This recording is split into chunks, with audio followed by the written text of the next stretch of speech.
Okay, I recognize myself for 5 minutes of questioning. Thank you all for being here. It's been fascinating to listen to you. Thank you for paving the way for us. I want to note that there's strategic threats and there's tactical threats. That's how we see things in the military often, and everybody, I think, has a pretty good grasp on what our strategic threats are. There's Russia invading Ukraine, there's land war in Europe, there's the rise of China, there's North Korea with their nuclear weapons, et cetera. There's Iran trying to destabilize an entire region. These are, I think, better classified as strategic threats. But then I ask a sort of a rhetorical, semi-rhetorical question, a bit of a thought experiment. If you could choose one country outside the United States and make it better in every single way, make it more prosperous, make it more secure, improve its civic institutions, which country would you choose?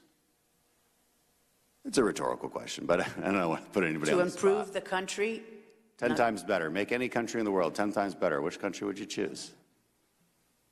I would choose Mexico. That's what I would. I don't want to put anybody on the spot. I would choose Mexico, 100%, because that is a tactical threat right now. There are multiple organizations that are paramilitary in nature, better equipped, better funded, more ruthless than any other organizations on the planet. And I think what makes this threat even worse is the current president of Mexico, who does not seem to want to be a partner to the United States, whether it's Donald Trump or Joe Biden. And this concerns me a great deal,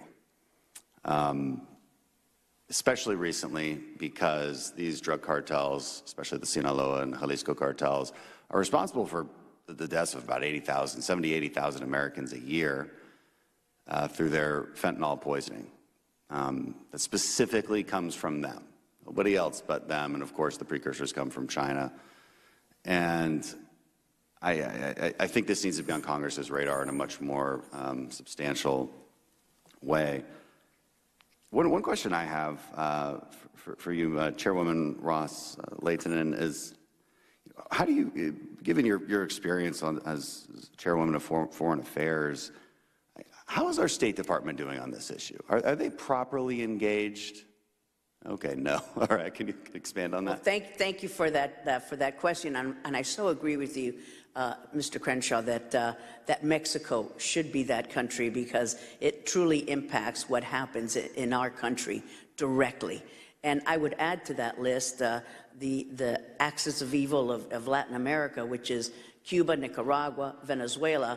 All of these countries are in cahoots with the Iranian regime and other entities, and they allow penetration within their soil. And in Nicaragua, Russia has now established a foothold where Nicaraguan law was amended so that it allows Russians to have facilities in Nicaragua, spy facilities, and they can operate freely. And off the coast of Venezuela, you see Russia and China and Iran operating as well. So we've got a real hotbed of potential terrorist activity, and certainly gathering of secrets and spying on the United States right in our own hemisphere. And I would say that on your question about the State Department, we have always found in a bipartisan manner in our Foreign Affairs Committee that the State Department really needs to ramp up its game.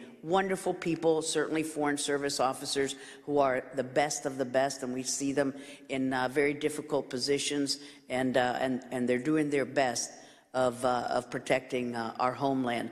But the State Department is too much in I would think, the diplomacy role. That is they're 90% of what they're doing, but they're ignoring the clear and present dangers of our country. And some of their ambassadors go native when they go to the country. They start to think that they are part of the Egyptian government, or they're part of the Lebanese government. Well, that leads me directly to what I wanted you to States. comment on, actually, is our current ambassador, Ambassador Salazar. I've read some concerning stories about him. Curious what you think about this, and other members might think about his role. This is exactly the concerns, which that he was almost directly undermining his own administration because of the desire, the most outsized desire, just to have a cozy relationship with President Obrador in this case. And I would say, Mr. Crenshaw, that that's a problem for Republicans and Democratic administrations, not just the current one. It's been an ongoing problem to have, and I'm not commenting on that appointment itself, but for so many of the ambassadors that we see going before the Senate committees, they seem to have an incorrect attitude about what they're supposed to be doing. And whether it's something as simple as helping an American business that's having a difficulty in that country, they say, oh, no, we can't get involved. And you look at them, well, you have this commerce section in your embassy, and that's what you're supposed to do, help American businesses with the red tape. So they just seem to go native. And, of course, diplomacy is important. We want to be partners with all of our allies, but they have to have a better recognition that not all of these countries have the best interests of the United States at heart, and they are not allies. They're actual enemies of the United States. But I love the State Department, love the individuals, but there's a culture of get along and go along within the bureaucracy, and I see that as a problem. With respect, I agree with you that relationships with Mexico are complicated, but it is in our interest to find a way forward to have a cooperative relationship with Mexico and to criticize them when they're wrong. Without commenting on the behavior of Ambassador Salazar, which I've seen the allegations, but I don't know that they are accurate, I would say that the fentanyl challenge is a whole-of-government challenge. It's not just the State Department. The Department of Homeland Security does have a focus on this. Is it doing as well as it should? I think that's something to assess.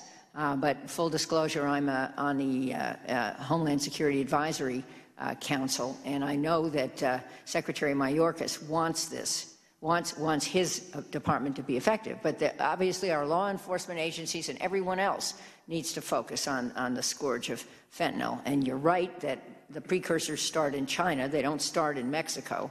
And we don't want any of our border countries enabling the importation of fentanyl into our country. I fully agree with that. I'm